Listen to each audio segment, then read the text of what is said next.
Hey there. I get frequently asked about how Xena came into being, what is my origin story, and how everything became the way it has become. And since I am planning to go out after a while, I'm wearing a shirt for once and looking reasonably presentable. I figured I would take this opportunity to share a little bit of my story and how I got the tremendous opportunity to pursue my startup and pursue my American dream. About 7 years ago, I was working in a company called HT Media in India. It is one of the largest media firms in India. It has print newspapers, it has radio stations, it has digital assets, and so on.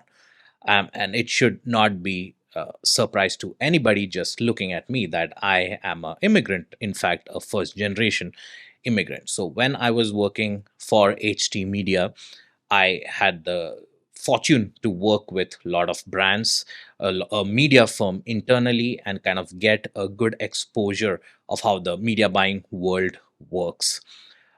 Soon after working for a couple of years, thereafter getting good amount of experience in different sectors within that organization, I got the opportunity to come to Babson in Boston, and it is known to be one of the best schools for entrepreneurship in the world. So I grabbed that opportunity and I came on scholarship to Boston to pursue my dreams.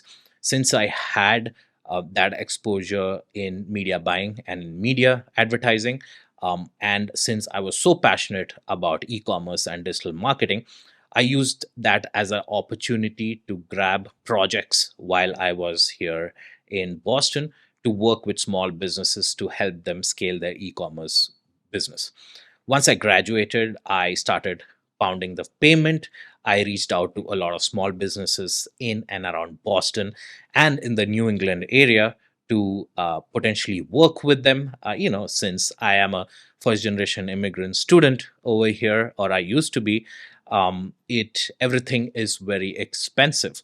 So it is desirable to have a source of revenue. Plus, being on a student visa over here, which is non STEM, I only had a year to figure out what I would do next, whether I apply for a job, whether I get a work visa, or explore any other options available for me to stay in the US or return back to India. And the course that I was in here was an MBA, a 1 year MBA to be precise. That means I had very little time to figure out. And it is open secret that being a student in the US, it is very hard to get a job, especially if you aren't in software engineering or coding, where there is a lot of demand for it, but it is not impossible. But for me, it and for a lot of my colleagues at Babson, it is extremely difficult. It is very unlikely that one would get a job very easily because of the fact that the potential employer needs to sponsor your visa and it goes into a lottery system.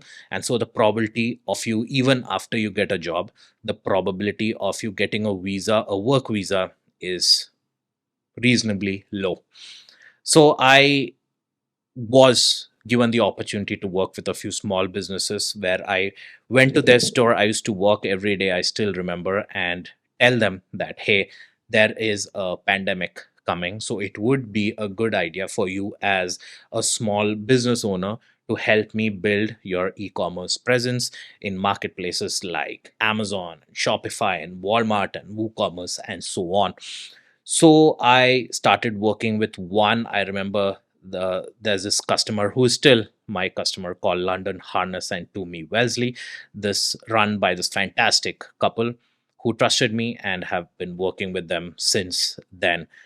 And when I was working with them, because of that, I got some experience. I started getting customers in and around Wellesley as well because of my connection. So the first five customers I got, I started working with them as essentially their e-commerce manager.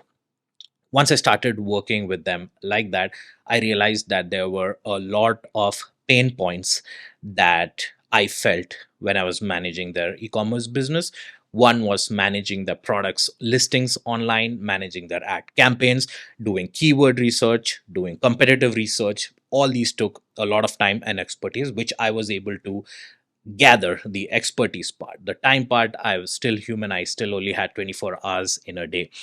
I figured a lot of the things that I did could and should be automated. I searched, I tested out a lot of software products out there, but I couldn't find any that was helpful. And I found that a lot of them were extremely expensive and not built for the mid markets or that my customers belong to. So I decided to build something of my own. I found a great developer in India, in Chennai specifically, through I believe it was Upwork or Fiverr or one of those. I went through a few of them, couldn't find any good, but finally I found Mohan, who was instrumental in the beginning phases of Xena's development. Now, of course, at that time, I had no money, I had no investors, I barely had a couple of customers, half of whom for whom I was working free of cost because I was building my reputation in the market at that time. So he was kind enough to be very flexible in terms of the payment methods. And he, for in my good fortune, I found that Mohan was extremely skilled and talented. Plus, he was willing, he was an entrepreneur himself. He had a team in place to build Xena at that time. And so because of that, I was able to get some more customers, test out the early versions of Xena at that time. The moment I got funding, I won a couple of business pitch competitions, Babson's Beta Challenge being one of them. I was part of Mass Challenge, and I won a lot of smaller business pitch competition, which gave me non-dilutive funds that enabled me to fund customer acquisition and enable me to fund product development as well. Then, one aspect that changed the course of trajectory for Xena was winning a competition called Render Competition that is run by Render Capital. The concept is that every year, Render chooses 8 companies to invest $100,000 in, with the stipulation that the company needs to be headquartered in Louisville or in the region. And since pandemic was at full force, me and my wife decided to move to Louisville from Boston, and it has perhaps been one of the best decisions of our lives. The moment we moved here, of course, the $100,000 at that time was a big amount. It still is. And that money, along with the support that I received being part of here, the support I received from a local angel group called Bluegrass Angels, who invested in us, the Key Horse Capital, which is a state funded VC firm which supports almost all the startups in the region, including ours. The Commonwealth Seed Capital also funded us. And then we were very fortunate to get into Techstars New York last year, late last year, which really helped us build credibility, which really helped us structure our organization. And along the way, because of the funding, because of the new customers that we received, because of the revenue and the cash flow alone, I was able to build a robust team in India, which handled product development, customer success, and data analytics as well. And a majority of the team that I had built is still with me. A majority of our early customers are still with us. And it is these facts that when you look back, you realize how far you have come. Because in the day to day affairs of running a startup, you often miss out on how far you have come because you're afraid of everything. That is the reason you have grown. You're thinking about 1,000 things: your customers, your product, your employees, your partners, your investors, your shareholders. You have all this pressure on you, but you still have to appreciate how much people have supported you, how many people have come, mentors, advisors who have little to no skin in the game. They have still come through and pushed and supported someone like me who is a complete outsider, who's not even from this country. But thanks to everything, I was able to build a family here. Now I'm a proud US citizen, and I'm very proud to be in the Midwest, Louisville, Kentucky community as well, where I've received tremendous support. Of course, none of this would have been possible because of the support that I received from my parents and my family as well.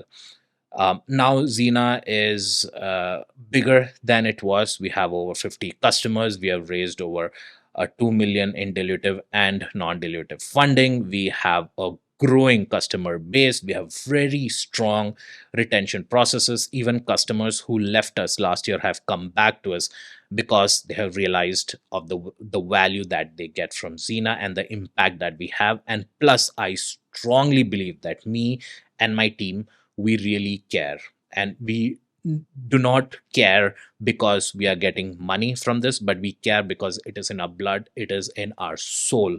And all of us in our team are aficionados of learning new things, and there can be no better sector to be a part of where you learn new things than e-commerce. So that has been the journey of Xena so far. There have been ups, there have been downs, there have been heartbreaks, and there have been highs that I don't think anyone who's not an entrepreneur or a part of a startup team can ever experience.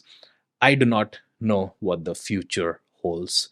Xena might shut down because of reasons beyond our control. Xena might become a unicorn. Xena might get acquired. Anything can happen. And that is one thing you realize being in a startup environment. You see your colleagues being acquired, being shut down, growing. You appreciate that there are a lot of things not in your control as an entrepreneur, as someone who works in a startup, but there are few things that are. And those things that are in your control, I believe, make you a good person, a good leader, a good human, and really makes or fleshes out who you really are. And then you get to decide whether to improve yourself or whether to double down on things that you feel are important. So it is a fantastic journey, and I'm very fortunate to be a part of it.